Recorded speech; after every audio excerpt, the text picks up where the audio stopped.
வணக்கம் நண்பர்களே. தினம் ஒரு குரல் நிகழ்ச்சிக்கு மீண்டுமாக நான் உங்களை அனைவரையும் வரவேற்கிறேன். இன்று நாம் காணப்போகிற குரல் என்னவென்று சொன்னால், இன்னா செய்தாரை ஒருத்தல் அவர் நாண நன்னயம் செய்து விடல்.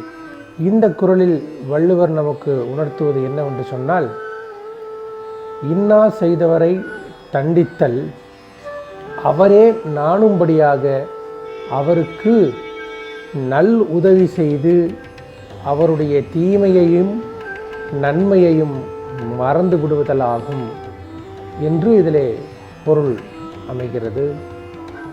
இதனுடைய உள்ளார்ந்த கருத்து என்னவென்று சொன்னால், நமக்கு துன்பம் இழைப்பவர்களை நாம் அவர்களுக்கு நன்மை செய்து அந்த நன்மையின் மூலமாக அவர்கள் நாணும்படியாக செய்தல் அல்லது நல் உதவி செய்து அவர்கள் நமக்கு செய்த தீமையை உணர வைப்பதுதான் இந்த குறளினுடைய உள்ளார்ந்த ஒரு கருத்து.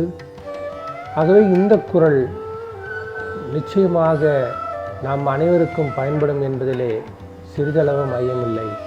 இந்த நிகழ்ச்சிக்கு வந்தமைக்கு நன்றிகளை தெரிவித்துக் கொள்கிறோம். மீண்டுமாக ஒரு நல்ல திருக்குறளோடு நான் உங்களை சந்திக்கிறேன்.